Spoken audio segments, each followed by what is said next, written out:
ಇದ್ದೆ. ನಾನು ಬಂದದ್ದು ಆಯ್ತು, ನಿನಗೆ ಸ್ವಾಗತ ಕೋರಿದ್ದು ಆಯ್ತು. ಆದರೆ ಈ ಭೂಪತಿಯ ಒಂದು ಮಾತು, ಸುತ್ತಲೂ 10 ಹಳ್ಳಿಯಲ್ಲಿ ಇನ್ನು ಮೇಲೆ ನಿನ್ನಿಂದಾಗಿ ಯಾವುದೇ ಅಹಿತಕರವಾದ ಚಟುವಟಿಕೆ ನಡೆಯಕೂಡದು. ಒಂದು ವೇಳೆ ನಡೀತು, ಮತ್ತೆ ನೀನು ಈ ಊರ ಗಡಿ ದಾಟಿ ಹೋಗ್ಬೇಕಾಗುತ್ತೆ. ತಿಳಿತೋ? ತಿಳಿತಪ್ಪ, ತಿಳಿದ ಬಿಡ್ತು. ಯಾಕಂದ್ರೆ ಇಡೀ ಊರಿಗೆಲ್ಲ ಸರದಾರ ನೋಡಿ, ಎಲ್ಲರೂ ನೀನು ಹೇಳ್ದಂಗ ಕೇಳಬೇಕು. ಏ ಭೂಪತಿ, ನೀನು ಹೇಳಿದಂತೆ ಕೇಳಿಕೊಂಡು ಬಿದ್ದಿರಲು ನಾನೇನು ನಿನ್ನ ಮನೆಯ ಊಳಿಗದಾಳಲ್ಲ. ನಿನ್ನ ಎಂಚಲು ತಿಂದು ನಿನಗೆ ಅನುಸ್ಮರಣದ ಪಟ್ಟ ಕಟ್ಟಿರಬಹುದು ಈ ಬಡ ಕುನ್ನಿಗಳು. ಇವರಂತೆ ನಾನಲ್ಲ. ನಿನ್ನಷ್ಟೇ ಸಿರಿ ಸಂಪತ್ತು ನನ್ನಲ್ಲೂ ಇದೆ.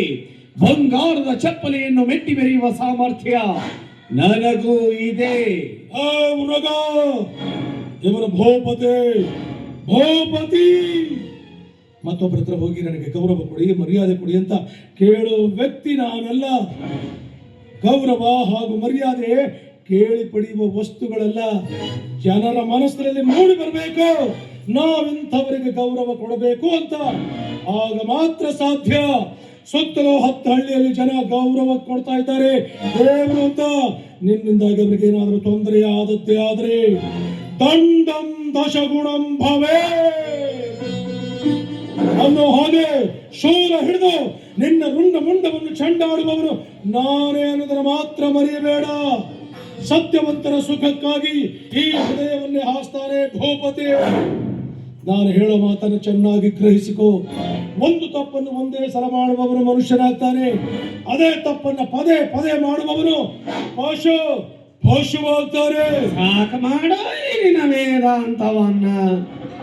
ಯಾರು ಹೇಳಿದ ಮಾತು ನಾನು ಕೇಳೋನೇ ಅಲ್ಲ. ನಾನು ನಡೆದಿದ್ದೆ ದಾರಿ, ಆಡಿದ್ದೆ ಮಾತು, ಇಟ್ಟಿದ್ದೆ ಗುರಿ. ಹಾಗಾದ್ರೆ ಇದೇ ನಿನ್ನ ಕೊನೆಯ ಮಾತು? ಯಾವತ್ತಿದ್ರು ಈ ಊರಿಗೊಂದು ಒಂದ ಮಾತು. ಅದೇನ ಹೇಳ್ತಾರಲ್ಲ, ಹುಟ್ಟು ಗುಣ ಸುಟ್ಟರು ಹೋಗೋದಿಲ್ಲ ಅಂತ. ಹಂಗ ಇವರಿಗೆ ಬುದ್ಧಿ ಹೇಳೋದು, ಒಣ ಮರಕ್ಕೆ ನೀರು ಹಾಕೋದು ಎರಡು ಒಂದ. ಯಾಕಲೇ ಬಹಳ ಮಾತನಾಗತ್ತೀಯಲ್ಲ. ನಿನ್ನ ಧನಿ ಇಲ್ಲಿದ್ದ ಮಾತ್ರಕ್ಕೆ ಇಲ್ಲಿ ಯಾರಿಗೂ ಭಯವಿಲ್ಲ. ನೀ ಅಂಥವನ್ನದು ನಮಗ್ ಗೊತ್ತಿಲ್ಲ.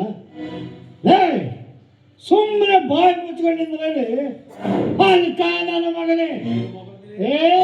ಮೃಗ, ಬೇಡ ಮೃಗ, ಬೇಡ ಬೇಡಲೇ.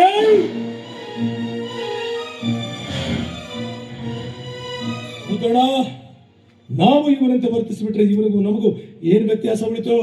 ಹೆದರಬೇಡಿ, ನಾನಿದ್ದೇನೆ, ಎಲ್ಲದಕ್ಕೂ ಸದಾ ಸಿದ್ಧವಾಗಿದ್ದೇನೆ. ಇದೆಯಪ್ಪ, ಇದೆಯ, ಸದಾ ಸಿದ್ಧನಾಗೇ ಇದೆಯ.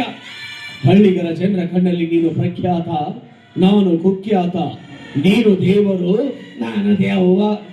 ನೀನು ತೀರ್ಥ, ನಾನು ನೀರು. ನಿನಗೆ ಮಾತ್ರ ಹೊಗಳಿಕೆ, ನಮಗೆ ತೆಗಳಿಕೆ. ಯೋಗಿ ಪಡೆದದ್ದು ಯೋಗಿಗೆ, ಯೋಗಿ ಪಡೆದದ್ದು ಯೋಗಿಗೆ, ಮಾಡಿದ್ದುಂಡು ಮಹಾರಾಯ ಅಂತ ಹೇಳಿದ್ದಾರೆ. ಮೃಗ, ಇದುವರೆಗೂ ಈ ಕೈಗಳು ಯಾರನ್ನು ಹೊಡೆಯಲೆತ್ತಿಲ್ಲ, ಅಂತ ಪ್ರಸಂಗವೂ ಬಂದಿಲ್ಲ. ಈಗ ಒಂದು ವೇಳೆ ಅಂತ ಪ್ರಸಂಗ ಬಂದದ್ದೇ ಆದ್ರೆ ನಿನಗೆ ಕಾಲನ ಕರೆ ಬಂತು ಅಂತ ತಿಳಿ. ನೀನು ಹಾವಾಗಿ ಹರಿದಾಡಿದ್ರೆ ನಾನು ಮುಂಗುಸಿಯಾಗಿ ನಿನ್ನನ್ನು ತುಂಡರಿಸಿ ಚೆಲ್ಲಾಡ್ತೇನೆ. ನೀನು ಹದ್ದಾಗಿ ಹಾರಾಡಿದ್ರೆ ಗುರಿ ಇಟ್ಟ